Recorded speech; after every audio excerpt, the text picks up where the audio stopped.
What? Hello? All right. All right then. Hey. All right, 3, 2, 1, go. Hi everyone. I'm Paul, Mr. Cleveland Warren, having less fun than any human being can ever have, especially today. I have my reasons as well. Yeah, it sucked. I'd already hit the record button, and your other job gives you a call to bug you, and you would answer before I could say anything. So that's kind of there forever I now. got my own foot horse. That's all right. Hey, so anyway, let's forget about that, and let's do. Go ahead, do your intro. I already did my intro. Wait, you did? Mm-hmm. What do you mean? I'm. Oh, yeah, but this for the actual episode. Okay, Get into it. This is the episode of the 16 worst TV shows ever. So, yeah, the shows that eat big time. Number 16, Roseanne. Speaking of eats, this show was actually one of the first show I know that was the most forbidden show ever. Well, and there's good reasons for it too. After eventually, once the ban was lifted, I couldn't watch the show. It was not funny. Well, John Goodman's character was funny. Laurie Metcalf's character was funny, and the other Martin Mull was good. Yep. Yeah. Well, I've gone back and watched it as an adult, and there's times where it's kind of funny, but Roseanne and her kids are just obnoxious. Mm-hmm. And it was a thing that I was mentioning this earlier to Mark here and cameraman, and the thing is producer. Yeah. That I'm your brother. That's all it is. Sorry. That the show was kind of beyond the norm for its time. Because around the 80s, you had you went back to the whole 1950s, white bread, that kind of shows. Like you had Family Ties, you had The Growing Pains, and in some ways, you had The Cosby Show. Right. And even The Cosby Show was like, not like it's like almost suburban. It could be something like that. And it's a good positive thing, but unfortunately, when you hear what Bill Cosby was like. Right. Well, now, like, yeah, mm-hmm. They should have made that the show. Yeah, I would have watched that show. Yeah, well, he had a bad dream. Like that would have been like maybe and he put potato chips on his pizza, and he had bad dreams. Something like that. Yeah. And anyway, so you couldn't watch Roseanne because our parents wouldn't let us, and as it turned out, when we got older and were allowed to watch it, it still wasn't really worth watching. Right? Yeah. It was, and also, but unfortunately, there was other shows that made it like that. Married with Children, I could respect that one a little bit. It was funnier. It was better written. Mm-hmm. Yeah, even though. Well, go on, because you kind of stopped talking about Roseanne at some point there, and you just started talking about other shows. But the thing is, Roseanne was created by the same people who gave us the Cosby Show. Yeah, that's right. As well, and Werner Casey or whatever. Casey Werner. Casey Werner. And also Home Improvement. Yeah. Okay, going to number 15. How I Met Your Mother. Kids, I was going to put in this or Two and a Half Men. But I'm going to have to say How I Met Your Mother takes the cake. Because the reason why was it's like you got 4 to 5 bland people, and then you just get this one jerk. And that's why many people hated Neil Patrick Harris at the time, because of his character, Barney Stinson. It's like they couldn't stand the guy. Yeah, and you know what's bad is that they tried to make him nicer over the years. But part of what you're supposed to dislike Barney, and you know what, this was a problem that I had with the show, is that he was at least funny, even if he was sort of a bad guy, and I'm using air quotes there, and you had the two side characters, Marshall and Lily, or whatever. Those were their names, and they're good comedic actors. They're funny people, the actors who play them.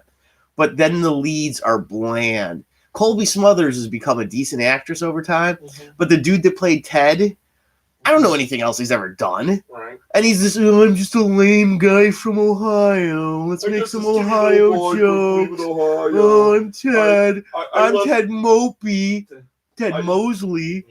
And that's what made the show suck. And then the last season was Yes. complete garbage. That was maybe some of the worst television ever made.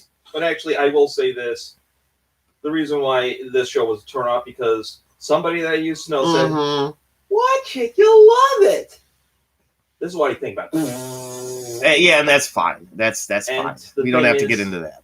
But also, again, I more of NPH's boyfriend didn't care for him around that time. They actually did a really good bit in like the third Harold and Kumar movie Yeah. that played off of his character Barney that he played. Is Neil Patrick Harris. I'll give him some credit as a performer. Yeah. He is funny.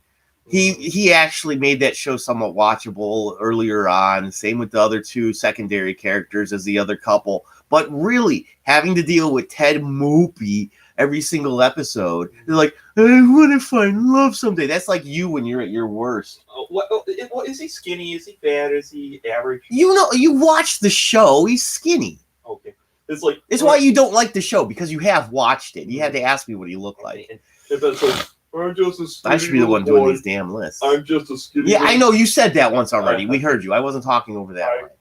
All right, go on to number 14. We're already at like Okay. 6 minutes. Okay, Arthur. Okay, this is gonna go back to childhood pains. I had a great '90s. Who hasn't? When you're around my generation and other people's generation, because the thing is, Arthur. Now the thing was, we had days like I'd have a day to watch TV. Our producer has a day to watch TV, and then our sister. I hope you're watching. When we were kids, right? Would watch TV, have her day on TV, and like there are days that I said, I can't find anything to watch, and then you're like, hey, let's watch Arthur. Paul, watch this. You'll love this. This was a time when, since I was in high school, I kind of outgrew PBS at the time, so it was like kind of like, nah. So that's why it made the list. It was like, no, I'm out of here, But unfortunately, that was one of the saving graces of PBS, unfortunately, at the time. So, number 13, The Brady Bunch. A story of a lovely lady who was raising 3 very lovely girls, and then a man named Brady who had 3 very boys of his own, and the guy who played Brady probably would have liked it that way. He's like, I wonder if I can have Neil Patrick Harris. All right, stop making gay jokes. Okay. All right, then. I felt like Step by Step did the Brady Bunch better than the Brady Bunch did. Yes, that's the reason why I can't stand the show. And the creator, Sherwood Schwartz.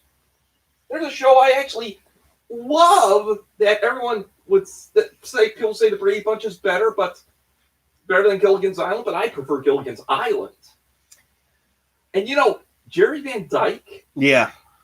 would have been one of the cast members. Oh, and Carol O'Connor would have played Skipper. That'd been funny. Go again, you meathead! You're such a meathead! All right, see, now you're talking about other shows other than the show that you hate, which is the Brady Bunch. Yes. And the Brady Bunch sucked because it was just a stupid show. And don't get me started with Cousin Oliver. Okay, yeah, that's a lot of shows do that late in their run, and that's another thing that makes them terrible. They introduce a new character. Number 12. Okay, this one's a tie. Baby Looney Tunes and Lunatics Unleashed. Okay. The 2000s was not good to the Looney Tunes franchise at all. First off, they probably wouldn't be able to show you any of the Looney Tunes cartoons because they're too PI. Politically incorrect, yeah. And, From back in the 40s and all that. Yep. Okay, so they tried to get to a new audience, right? Yes. Yeah. But they had it like like Pine Side, like go with the Muppet Babies kind of thing, having them babies, and then have them be superheroes. Mhm. But both those shows eat, and the thing is, I don't. The thing is, I still like watching those old. Even when they poke at the Italians, even though because our family came from Italy. It's Here, like sit up a little bit too, so you can show them the shirt, because that's what you were talking about before we started. yeah, And that's your Acme shirt. It's kind of in the shot. Acme Lou. Yeah, I can't see the university part. I need to adjust this slightly. As long as you see Buster and Babs. Right. Now, this was actually a good incarnation of a new version of Looney Tunes. It was. Yeah. And your point being, like, they were too late on the baby thing because Muppet Babies was actually good in the late 80s and early 90s. And then they were trying too cutting edge with the whole, like, oh, hey, we're going to fight crime, whatever nonsense. And that was, like, it was almost dark. Yes. Yeah, that was just strange. All right, what's your next one? So this is top 12 worst television show 16, of all time. This is number 11. Number 11, worst television show of all time. Sports Center. Go on. Okay, another pain in my childhood. Mm-hmm. I would go downstairs. It'd be your day of watching television. I tried to get the sports section. It's like, bop, bop, bop, bop, bop, bop, bop, bop, bop. Hey, Chris Berman here. Okay. Fuck the sports section. Well, I need it. Ladies and gentlemen, I dropped the net bomb. So. Well, and you know, I know where I really aggravated you, and it's something that was a problem over time. Was that what it was an hour-long broadcast, right? Yes. And this was where it was my fault. Is that I'd always miss something in the first hour, so I'd have to watch the second hour, and it was the same thing. And then so I'd have it on for the third hour of the same exact Sports Center show, because it was basically the only show they had on in the morning before they started doing all this more original programming in the following years with First Take and a lot of the other shows that they do. And so Paul would watch 2.5 hours of Sports Center. And that's why he'd get so mad about it, because I'm all like, no, you got to keep it on. Oh, I got to go poop real quick. Oh, man, I missed the whole segment. I'm going to have to keep it on to watch that in the next hour. And the whole reason why I'd watch it was just for short clips of whatever was happening in Cleveland sports at the time, and they barely talked about it. It was all New York and L.A. or Boston and all that. And so it stayed that way. I learned that eventually. So I'm sorry I wasted a few years of your life. It's what they call marketing. The Midwest, like the only city that's really important in the Midwest is Chicago.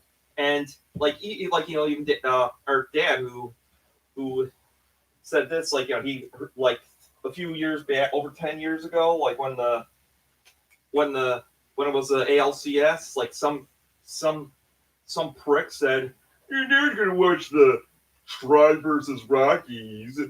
There's no marketing, Cleveland." Oh, back in 2007 when it looked like we were gonna beat the Red Sox. Man. So of course the Red Sox had to come back from 3-1 to win it all. But however, nobody really wanted to watch the Patriots kick Rams' ass.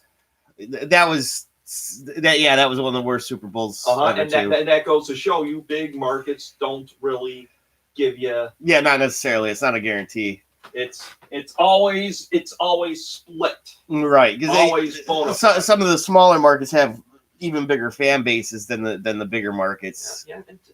It's just there's more money in the bigger markets. Yes, Cleveland's one of them. And that's true. Cleveland, Green Bay, there's a lot of real good smaller towns. Kansas City, even.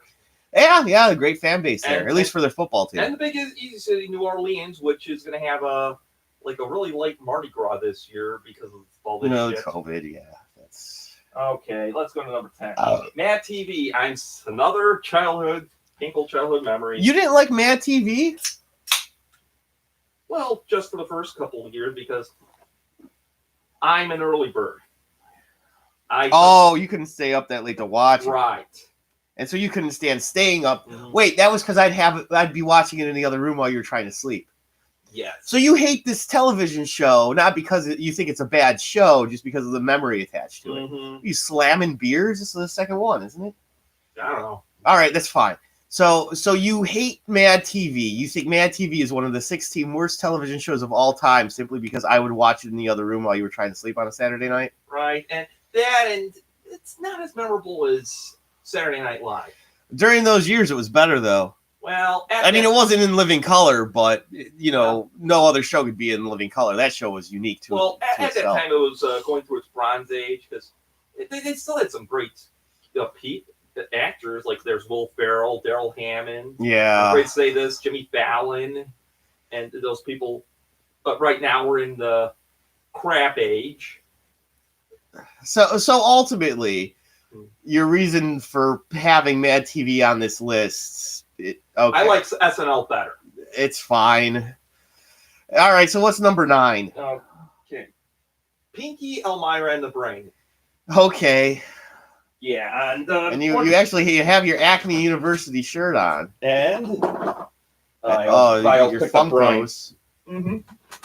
Hey, Brian, what are we gonna do tonight? Same thing we do every night, Pinky. Get away from Elmira. Ah, Narc! Narc! Narf. I know, because it's kind of a narcotics. Sure.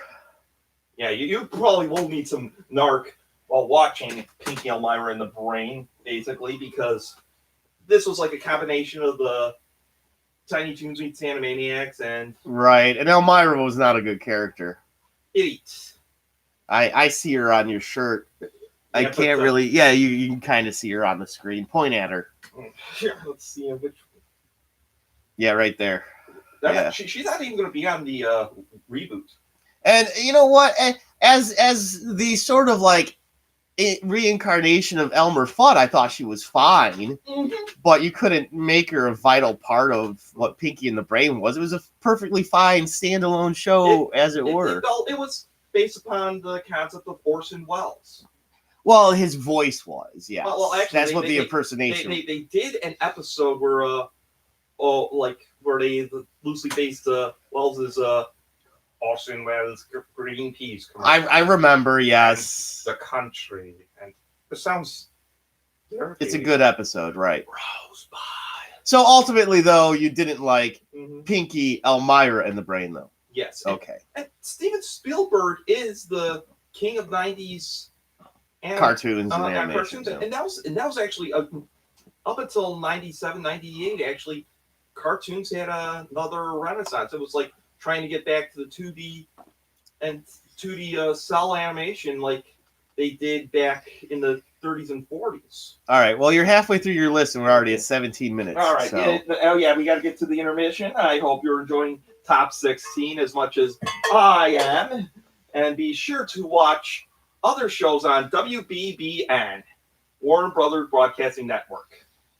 And we get some notifications, and we got shows like Top 16, the Warner Brothers Sports Show, which will be that should be coming back in less than a month here. Yes, and pretty soon the Odd, the Bland, and the Spicy, which is a cooking show, and pretty soon the Craftastic Movie Show, and I think sooner or later an album cover. Right? Yeah, you want to talk about? I didn't even have that one written down, so we got to talk about that one. Okay, well, basically an album cover is basically I talk about great albums of the past. So click that subscribe button and ring that bell to get notified. Or cowbell. Okay. Number 8. Carlos Mencia, the Mind of Mencia. Terrible show. Mm-hmm. That deserves to be on your list. It is on my list. Because I know that. Because the thing is, I mentioned on my 16 favorite list, Chappelle's Show. Chappelle's Show was basically groundbreaking. It almost brought back the old sketch variety like you have with the Smothers Brothers, Laugh-In, and Carol Burnett. But instead of doing it all at once, they just take their time. It's like they have like sketches in between that they tape earlier. And it would have been kind of cool if the Smothers Brothers are still around. They have Dave Chappelle be part of it or something, because he fit in like a glove. But Mind of Mencia, though. Okay. That was a show that replaced Chappelle's Show right in the mid-2000s. And Comedy Central, they shot themselves in the foot with this because he's a Steeler. Not from the Pittsburgh Steelers, I mean. Yes, he stole jokes, he stole bits. His whole show was stolen from Chappelle's Show, which was part of what the idea. It was meant to replace it, but on top of it too was it literally, even that felt like it was just a bunch of stuff that was meant for Dave Chappelle. And this was his catchphrase was dee-dee-dee. So if I ever make fun of Dave Chappelle, which is probably gonna be a lot. You mean Mencia? No, I'm sorry, Dave Chappelle. That's why you gotta stop drinking beers. And it took a dump on me. So anyway, your point being is that Carlos Mencia made fun of the mentally handicapped, and you're not really a fan of that, seeing as you yourself are autistic. and he did it in such a stupid way. It's Yes. one thing to make some jokes and And I actually, speaking of Saturday Night Live, I do like that. Is that bad? okay, so you liked Kristen Wiig's seemingly mentally handicapped character. Yeah, but unfortunately, with Carlos Mencia, if I made fun of him, this is all he's going to say. All right, so what's number 7? All right, seventh worst television show of all time. Yeah, Any Scooby-Doo incarnate. these just like even the original. Yes. Wow, so just all Scooby Doo sucks. Because the thing was, we were talking about earlier, but Hanna-Barbera's like in my opinion, Yogi Bear's like, I'm smarter than the average bear, and he was and like Hanna-Barbera with the Yogi Bear. He kind of made it almost like a republic kind of thing. Okay, all right, so you keep talking about shows that you actually do like. This is a list about the shows that you don't like. Okay, but Scooby-Doo, they made it in a cash cow Uh-huh. in the mid-90s. Oh, and when it started doing stuff like that. Mhm. You know what I really disliked about Scooby-Doo was it was the same episode every single time. Yes. Oh, something mysterious has happened. Let's Loink. solve the mystery. Oh, it was this guy the whole time? Yeah, we knew it was this guy the whole time. Oh. If it wasn't for you meddling kids, I would have got away with this. And that's the worst part. Is the police apparently in those towns are so awful that it took the mystery machine kids to figure it out. And Some high guy and his high dog and I'm high, zoinks. a jerk and his ascot, And a couple of broads.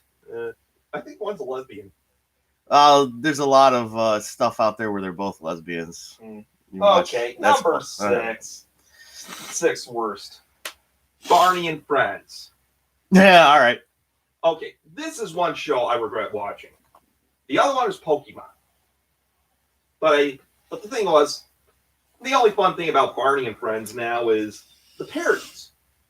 There was a buttload of parodies of Barney and Friends, but it's like at that time PBS was trying to dumb down their audience. I mean Barney and Friends because it's a kid's show, but I mean literally, Teletubbies was almost better written than Barney and Friends. Just I love you, you love me. Speaking of what, the 5th worst is Teletubbies. Oh, it is. All right. Hey, Uh-huh. nice accidental segue there by me. Yeah, the thing is, I kind of wonder if Teletubbies was made by a human being. Like the baby's a son. You have these weird things. There's the blue violet character, the green character, the red, and then there's like this weird vacuum thing. And the only thing that's really real is bunnies. Uh-huh. It's okay if you're drunk or high when watching the show, but Well, not a lot of 3-year-olds are drunk or high. well, unless they're in Europe, I don't know, or Netherlands. You can start drinking beer at the age of 2 there.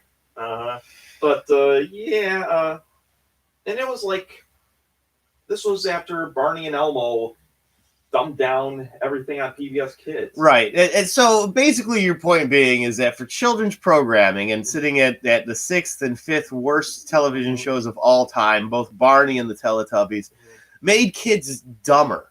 Mhm. It wasn't to help kids learn anything. And now there's only one show that's really doing that. It's Elmo's World. Because it's one thing for your mindless entertainment to be a show like Roseanne or How I Met Your Mother, because that's aimed at adults, and adults sometimes need mindless entertainment. Mhm. Children shouldn't have mindless entertainment. Everything should be done to cultivate some type of thinking, Yes. and outside of simple themes like, loving one another and sharing. There's like nothing else to any of these shows. Mhm. Nothing that would make a child think in the Right. least. All right. And actually, and then like coming up soon, like in the near future, I'm going to say 16 Reasons Why I Dislike Elmo. And Okay, that's another list for another time. What is your 4th worst television show of all time? SpongeBob SquarePants. All right, that falls right along the lines too. There's a lot of adults who like that show even Yeah, too. well, here's the thing. I mentioned about the cartoon renaissance, like Yeah. in some ways the Disney renaissance, because they kind of started the ball rolling and whatnot. The thing was, during the 90s, Nickelodeon was one of the They were a big player in that. and, Yeah. and Nickel, and I'll just make a Nickelodeon was one of the Paramounts, Right. owned by Paramount, Right. and because they had Dog, the good Dog. Yeah. Yeah. Now Rugrats, Ren and Stimpy, even though I don't care for that show, but It was still somewhat groundbreaking. But I think that show should have been on TV. Yeah, it was a little too adult for kids, in my opinion. And Rocko's Modern Life, which is kind of toned down to Ren and Stimpy. Yeah, Rocco's was more like the kids' version, Mm-hmm. even though sometimes they would play on jokes that would have been over our heads when we were kids. And Real Monsters. That's a weird show. Hey Arnold. But around the mid-late 90s, the Nickelodeon wanted to push the boundaries. I was watching like this one certain guy who said like in the mid-90s, Nickelodeon was trying to push, have the audience go, like, have the fan shows to watch during the 8 o'clock hour. Jokes that like your older siblings would have liked if you were a younger kid, or that your parents might have found a joke in. Like, I mean, to be honest with you, we watched very little SpongeBob because it was that inane and that silly. Mm-hmm. And there were times where, I mean, I remember some episodes because we watched a little bit of it, but very rarely was it actually funny.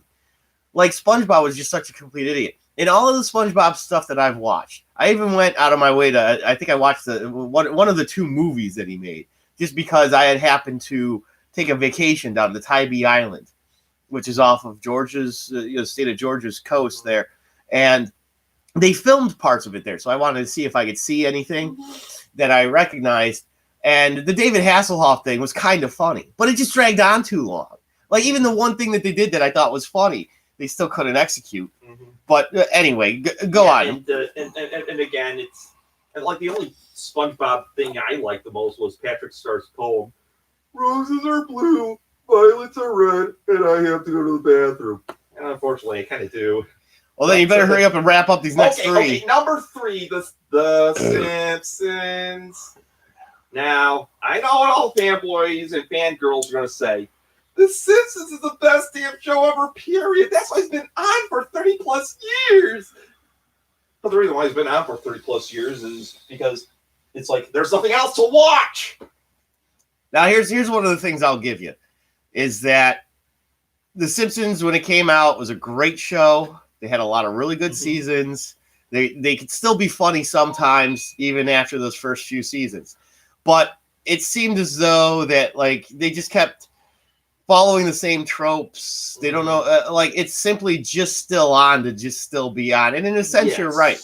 I mean, literally on Sundays, what do people watch on Sundays? They watch football, they watch 60 Minutes, they watch The Simpsons. That's like literally the only things on television on Sundays. Maybe you'll watch basketball once the football season's over. Is by then The Simpsons only just have a handful of episodes before they're done and they go on their break. Too bad we can't have a hologram of Ed Sullivan. And that's what's really funny is, like, even in these times, like when we were kids, they had that Disney show on. The Magical World Edge, because that was been on for 30 plus years. Right. Okay. And so that was more our generational thing, because we were just a little bit older when The Simpsons hit and then really took off. And so we would watch The Simpsons when our parents finally let us. And that was the thing too. The Simpsons back then was controversial. It was basically, oh my god, what the hell are they doing? And it was still funny too, and it was clever. And that's the reason why they had controversy, because of that. And even George Bush, the God rest his soul, said we gotta have more people be like the Waltons rather than like the Simpsons. And Bart's like, yeah, they were trying to pray to get away from a depression, because around that time we were in yeah, during the Waltons, they were on. That was set during the Depression. Yeah. And see, this is what so much of the problem is, though. And you bring up a good philosophical point here, is that unfortunately in real life, more people are more like Roseanne or The Simpsons and things like that. So once television lets you know that, then people think, oh my God, that is how it is. But what should you strive for? Well, all right. So my coworker Robin's watching, and she's actually put some notes in here. She said she didn't like The Simpsons either; they're annoying. So hey, not everybody's big fans of The Simpsons. So thank you, Robin. And all the other thing too was that but the only one thing, and I'm going to make a list on this too, because I did make a list on why I dislike The Simpsons. I really do. But ultimately, it's good. I think they're a little high at number 3 because there was some. And of course, Robin would like Roseanne. She's chiming in about the Roseanne thing because I just brought that up. As Robin, the reason why you like Roseanne is because you are Roseanne. Let's see. So let's go to what is it? Number 2. Trash talk shows. All right. So the number 2 worst television shows, kind of a plural of all time, is everything from Jerry Springer, Maury. And even before then, Geraldo, Donahue. Jesse, Donahue did that. Sally Jesse I Raphael. think Morton Downey did that. Yeah, he was like the first one. He was the big one. I'm sure Morton Downey Jr. is drowning in hell with his sensationalism because of it. I don't know, but And those shows have a marketplace. It's like watching a car accident. yeah, I know you like those shows. I don't. I can't say that I like them. They're entertaining enough to watch. You know what? I'm surprised. It's its own self-parody in a sense. I think that's why you don't see very much of it get parodized or parodied. I mean, parodized. If I don't want to watch or listen to something self-parody, I'll watch the Beach Boys with Mike Love or Mike Hall. The Mike Hole joke doesn't make sense. Wow. That's you keep going for it, it doesn't work. So Mike Love, yes. But, Kevin Love's uncle. Yeah, and I was listening to the Beach Boys album when I was cleaning upstairs. All right. And it was like, all I can say is Brian Wilson's a genius. So anything else on the Jerry Springer type shows? Well, They're the second worst of all time. And Maury, like you tell me to watch Maury because of the whole. That was funny though. See, and again, I can only watch so much of that stuff. It's still garbage. It's like eating a bag of chips. True. You know it's not good for you, but it's something to eat at the moment. And like I've seen a lot of memes about this, but like they show baby Sinclair and Maury's like, you are not the mama, not the mama. See, that's a funny joke. Or like, and this one is borderline sacrilegious. I don't know if it was ever done or I'm sure I didn't come up with it myself.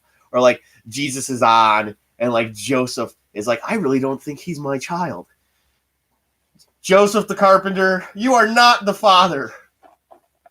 That could have been a Jesus and Pals episode for South Park. That would have been a good one. That's where that would have worked. Oh, Joseph, you're not my father? I kind of figured as much. Then Joseph goes running around celebrating, like, I told you I wasn't this kid's dad. Wait, that would actually be really awful for me. But like there's. You can't, don't answer it. You're doing a Fine. show. What is it? Your boss? Yes. Do you need to answer it? No. Do you want to answer it? Fine. Then answer it. That's up to you. Hello? What?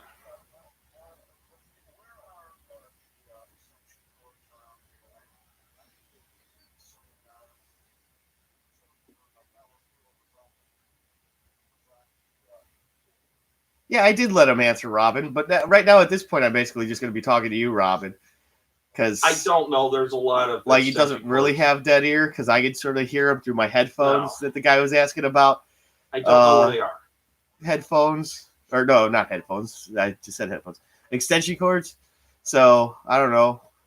Yes. Paul has no idea where the extension cords are though. It's right on the vacuum I don't know. cleaner. Maybe Paul's boss could go around looking for him. Just look himself instead of calling Paul while he's doing a damn show. So hey, what's the number 1 worst television show of all time? Wait, you got to do a dishonorable mention first, right? Yes, I want to make some dishonorable mentions. Okay, dishonorable mentions for worst television shows of all Ren time. and Stimpy. Okay, right. Even though you had him on your list, is an interesting show. I still felt it wasn't exactly appropriate for kids. Bob's Burgers. It's not a very good show, no. Although one of the funniest things I saw was, are you familiar with the cartoon Archer? Yes. Okay. And so the guy who does Archer's voice also does Bob's voice. And so they did an episode where he, gets amnesia and he thinks he's Bob. And so on an episode of Archer, he's Bob. And that was a kind of funny episode. Hey, Robin even says Ren and Stimpy was stupid. So see, you've got somebody who agrees with you on a lot of your lists. 2.5 Men. And that's a good dishonorable mention too. Because there were parts of that show I kind of liked. And I like how that you debated between that and How I Met Your Mother as which one was worse to put on the list. because both could have kind of deserved to be on it. But I really do think How I Met Your Mother was slightly worse. 2.5 Men was another one of those that just got redundant. Talk. Okay, so Hello. all right, Robin, back to you. What do you think of? You like that one kind of 2.5 Men? And again, it had funny episodes. It's now we don't even have everybody on camera. I should like switch it back over to myself now. See if I can make that work. All right. So 2.5 Men was a good show. It's just that every episode was, oh, hey, Alan's cheap. Oh, hey, his son's really stupid. Oh, hey, Charlie's drunk and he had sex with a woman. And that was every single I episode. will leave after the Stam interview. Oh, okay, so Paul's back. Let me set the camera back up on you. Slamming another beer as he deals with his other job. Mm-hmm. All right. I would say anything on Trinity Broadcasting Network too, but I'm actually taking that one for the so bad it's good. Basically. All right, fair enough. Well, hey, since you just went through your dishonorable mention, and you got to say what your worst Reality shows. is all reality shows. The worst ever. All right, hey, good. Yeah, Robin, Paul's back. So, okay, so just all reality television shows. Now, that's a little bit of a cheat out. You could probably have a top 16 list of just worst reality television shows ever, but I kind of like what you're saying there because all reality television shows are terrible. Whether it be Survivor, which was that goes back to your prelude from last week about this week, big naked guy walking around an island. It actually started even before that. Mm-hmm. The Real World. Mm-hmm. MTV was like, well, we can't play music videos all the time. It's like, even though it's our niche, there's not much of a market. Yeah, because they started original programming because, like, I mean, I don't know. I really think they could have just played music videos 24 hours a day. But the thing is, I mentioned about Ren and Stimpy. They could have had that, and as well as Beavis and Butthead. Right, done a few more Back to cartoons. Right. And well, eventually Was Daria on MTV? Yes. And that was a spinoff of Beavis. Or no, that's what Beavis and Butthead spun off of, right? No. Or is it the other way around? It started off with Daria was a spinoff of Beavis and Butthead. Beavis and Butthead started off as like this, sketch kind of thing. Yeah. Like how the Danny Thomas show. Yeah, no, I remember that. Yeah. It started like then the Andy Griffith because or Love American Style. But That's Beavis and Butthead was on a different sketch show, like how The Simpsons was on Tracy Ullman. Mm-hmm. Oh, okay. Survivor's really dumb. Bachelor and Bachelorette, those are really stupid. Big Brother. The Apprentice. That's our show oh wouldn't God. be called Beavis and Butthead, Robin. The Apprentice, right? We're not Beavis and Butthead, Paul. We're better than Beavis and Butthead. Yeah, and we're far more better than The Apprentice, as well as the guy who was a host of The Apprentice. although you constantly want to tell me I'm fired. Yeah, all right. I haven't done anything fired. crude. Yeah. Well, I'm fired. You're the worst. This is the worst. There's a lot better out there. You're not good. I'm good. I am the best. Anyway. Vote for me again. That's never gonna happen. Yeah. So anyway, the big point of it being is that's a great point to lump all reality television shows together. And honestly, reality television goes back to the 70s and 80s, maybe even longer. When you throw like That's incredible. Right. The Hidden Candid Camera Camera. shows, Candid Camera, that was the one I was thinking of. And some of that stuff's kind of fun. Like I watch Impractical Jokers. I don't think you're a fan of that. Yeah, I'm not a fan of No, but I like that one because I mean it's fun once people either recognize them or know they're in on a joke, and it's why very very rarely do you see faces hidden because people sign the waiver because it's funny enough. One more thing too is that I think it's like like Simpsons. They overstay their welcome, and it's also like in some days there was a variety show bubble. Yeah, the sketch show bubble because I would say variety. It was more like sketch show. Yeah, everybody had a variety or sketch show. Yeah, and anything from Carol Burnett to like even Red Fox and Rich Pryor had like one and off season. and the one that really tarnished the sketch show was Pink Lady and Jeff. You had two Japanese ladies and a guy named Jeff Altman or something. And Yeah, I don't even remember that show. And- I like that you're doing a good job of covering the brand label of that with your hand, just in case. So anyway, to wrap it up, that basically all reality shows are pretty stupid. Even those couple of ones out there that if people like them, I think the worst of the bunch is the Kardashians and anything related to that. Oh my God, I can't stand the If there was, I'm a Kardashian. Hi everyone. Want to see me do somebody? no, that's how she got famous. Re-famous. She'll probably want to try to do Hulk Hogan now. No, she's married to Kanye West, and no one's looking for that sex. Well, actually, she may be dumping Kanye West. Oh, they might be getting divorced. Mhm. I don't really care. It basically, reality shows starting to become a live action soap opera. That's why soap operas are gone with the wind. The one that's a good one. The one Robin does like is American Idol. You know what's good about shows like that and the other shows that like it, because unfortunately that was another one where there just became a bunch of knockoffs and ripoffs of it. It's just when people fail, like the bad singers who think they're great. That's the part of it that's worth watching. And Once it gets into like the Masked Singer and it's all the competition and it's all like, oh no, that's really good. Oh, it's really close. And then they wind up voting for the guy who's like the worst of the last four left. And then somebody else is the one who has a minor career. But speaking of American Idol, the next top 16 list, sing along with a guy who's named after a supermodel and a mass murderer. Sing along with a band who is from a singer from Detroit. Sing along with somebody who's was supposedly a Christian band, but then got with the Detroit singer. Sing along with the high school glee club. Sing along with people who don't sing at all and just do their dances. Sing along with some ugly woman with a giant butt. Sing along with some American idiots. Yeah, see, I bumped the camera. Well, wait. So, what is your top 16 list for next week? The 16 worst singers and musicians. Oh, okay. So, top 16 worst singers and musicians of all time, then. Yes. Huh? All right. That sounds like it's going to be a good show. Yep. So sing along with them, or don't, because they all eat. I'm Paul, Mr. Clean Warren, having less fun than anything human can ever have, and you saw it today.